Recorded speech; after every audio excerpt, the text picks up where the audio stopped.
does feel like a lot of table setting here. And it is really hard to guess what happens next. What I think is very clear is I don't see a world in which you can do Fournier, Smart, and Rob here, really. So I don't know if this means Fournier is certainly gone here with the Richardson addition, at least for now, and the idea that you're going to go look for that wing or look for that third scorer next offseason when you have the money. But the question is, do you now take care of the pieces that you currently have? What do you do with Smart? What do you do with Rob? I mean, these aren't things that have to be decided now. They have to be decided quickly. So I don't know. Is Smart staying? If you go get Patty Mills, are you looking to move Smart somewhere else? No.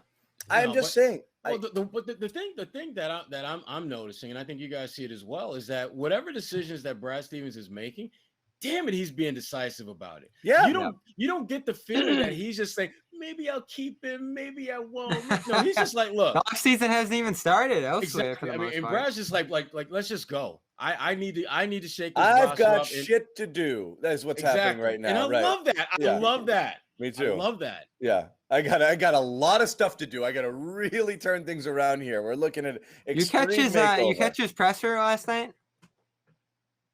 Yeah, I mean, of course. No. Yeah, he seemed very clear that he's like, all right, we're done with this young player crap. Let's get some veterans in here. That was the demeanor like of that we presser. did not want another young guy, you know? Mm-hmm. Right. You see what I did with that 16th pick? Got rid of it. Yeah.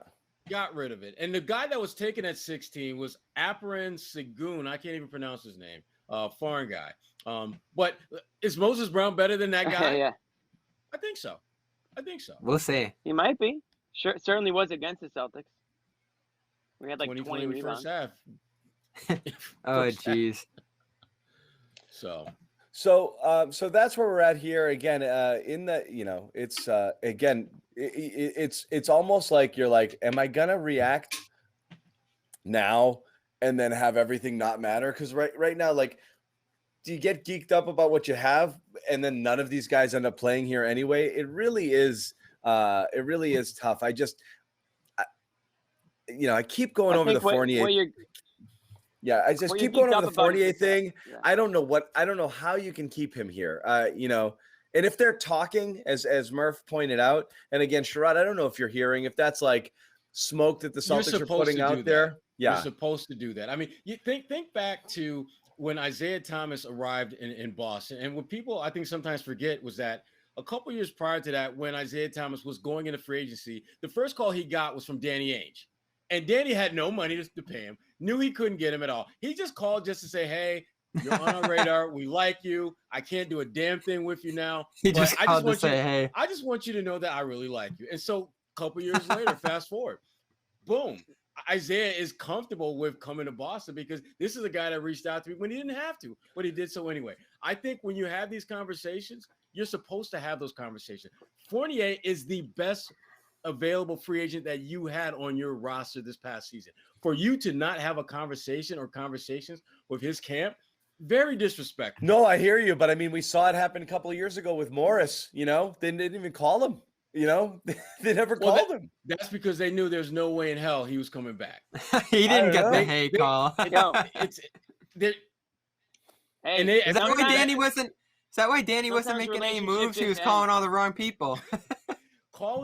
Danny's playing years. He's playing a game of chess, man. Everyone is checkering. He's playing chess. This is a move for 2-3 years down the road.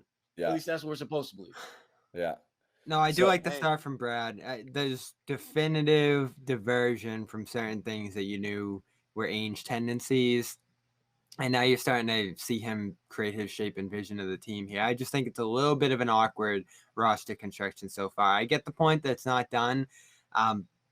As for Fournier, I am going to be frustrated if he slips through for something that's reasonable. Like, is it 2 years and low money and something you could have dealt with next off season? If it's 3 years and crazy money, it's like, okay, all right, I knew you couldn't deal with that. But is it manageable? Because, again, I think within the construction, this team especially, they're going to really need his spacing, playmaking, and solid defense on the perimeter and size and all that stuff that he brought to the table.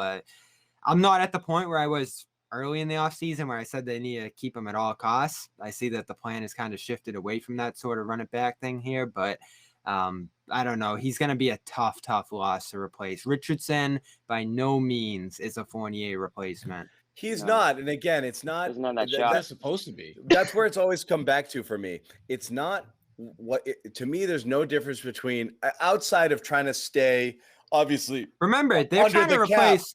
There's no difference. Kemba and Fournier. I know you need a lot of offense that you've lost, in those two guys. But to me, it's not whether Fournier is worth 18 versus he's worth 15 versus he's worth 13. It's committing to Fournier is committing to this team as you can assemble it now and whatever that means for you, or not committing to Fournier is opening the possibility that you're going to be able to do more things down the road.